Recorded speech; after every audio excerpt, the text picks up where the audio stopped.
We started Rapture, was very, very gently in prototype. It was really just me and Jess and Andrew, who was our lead designer. Probably a good 6 months before we signed to Sony, so we were right in the thick of making Amnesia Machine for Pigs at the time. And we sort of gently worked up a prototype and then took it across to Sony. It was a very, very, very long process getting a publisher to take a game, and it can take months and months and months. So we had something that was, we had a short video, we had a very rough playable prototype, and we took that over and signed the project. And then we started making pre-production properly in January of 2013, and at that point there were, I think, about 7 of us for the first sort of 7-8 months, and then when we came off the back of pre-production, which was around August time, which was when it was announced at the first 2013 Gamescom, and then it was announced again at E3. And that was when we really, the rest of the team came on board. So that we went up to about 12 people, and from then onwards it was another, I guess, kind of 2.5 years. So it's about three years all in, maybe with a couple of extra months on top of that, and it was really just Jess and me and Andrew gently kicking around ideas. So hopefully you still hear me okay. Okay, brilliant. Hello.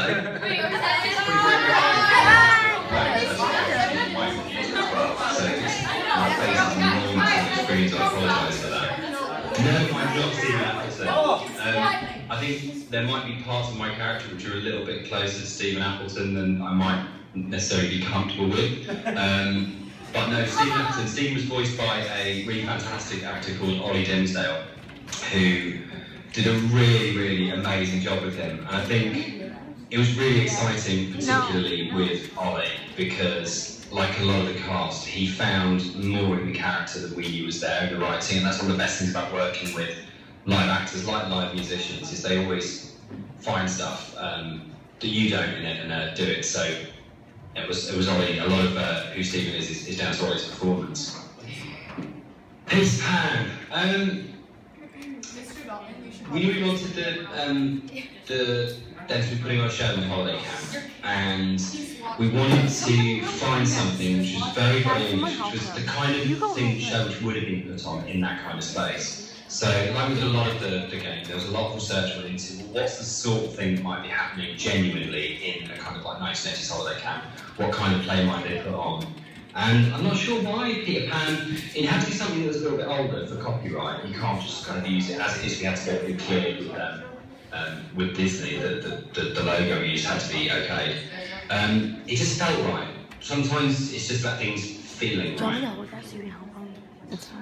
Do I have a favourite quote from the game? Oh, it's very difficult, this one, because when you're in the tail end of making, particularly with the patch, we've been doing a lot of patch stuff, and you tend to play the game over and over and over again. So our QA manager, Fuko, has probably racked up over 1,000 hours playing Rapture. So you kind of get weirdly kind of a bit fatigued of hearing the same lines over and over again. I've got definitely favourite moments in the performances, I think more than single lines. I love Susan Brown's performance as Wendy. I think she's absolutely amazing. And Jamie Ballard as Father Jeremy, I think is a really, really amazing performance. I love pretty much everything they do. Often it's the little moments that make you laugh. Like I really like the line from Frank where they talk about whether the old woman has left the village, and he says that we cleverly amputate her leg last spring, which always made me laugh when I wrote it, so I still like that. What I think the Rapture is, in the context of the game, I think it's very difficult. The way I like writing and the kind of games we make, I think it's really important. I think it's really important generally in games that, as the player, that you own the story as much as we do as the writers. So I always try and make sure that I'm writing into it lots of space for your imagination. So in a way, without wanting it to sound too much like a cop-out, it's more important what you think is going on than what I think is going on. My job as a writer is to create an architecture for your imagination to tell a story in. But ultimately, I want it to be your story. And that's really, really important. That's why I work in games. I think mostly because I love the idea that what's really happening is I'm handing over a story to you as a player and you're telling it. So whether or not everybody has died or whether everybody has become this different thing, or whether the world has ended or whether not the world hasn't ended, the exciting thing for me is that those are questions which each player answers rather than I have a set answer to. Why does the date and time mean June 6, 1984? Okay, 1984 was a definite reference out to George Orwell, and we knew we wanted to be going to be set in the mid-80s. So it just felt like a day that was quite important. And there was also, in the UK, there was a very influential and very frightening TV show called Threads about the nuclear holocaust, which was screened in '84, which is really, we took a lot of inspiration from. We knew it had to be sometime around June because we wanted Frank to be harvesting, even though it's a very, very early harvest. So what would be going on in terms of flowers, trees, crops, all of those sorts of things basically led us to June.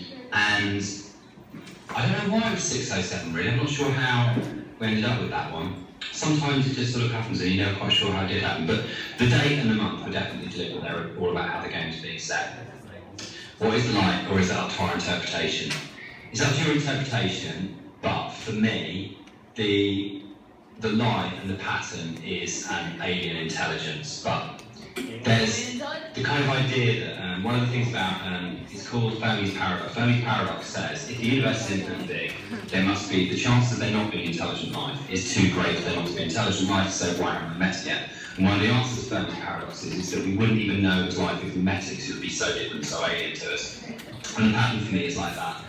We worked during the, yay, excellent, fantastic, you're right, it was alien intelligence. But in quite an abstract way as well. So we didn't want to do Little Green Men, but we did like the idea of if it's going to be alien, it should be kind of like properly alien.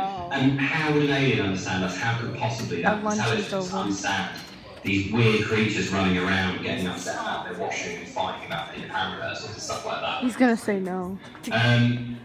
Here's the next game. Well, we're actually making two at the moment. We're making a secret unannounced project, which I can't say anything about, but is enormously exciting, which will be a fairly short project, so hopefully be out next year, and we'll hopefully announce it, I reckon, probably sometime around October. And we're also making a game that was called Total Dark. At the moment, the name's a bit in flux, which is a third-person sort of adventure RPG, which is very, very, very different for us. We've never done something like that before, but is really, really interesting. It's got a lot to do with Welsh mythology. It's got a lot to do with pocket artificial universes, and that's about how much I can tell you about at the moment. But we should be announcing that properly around September, October as well.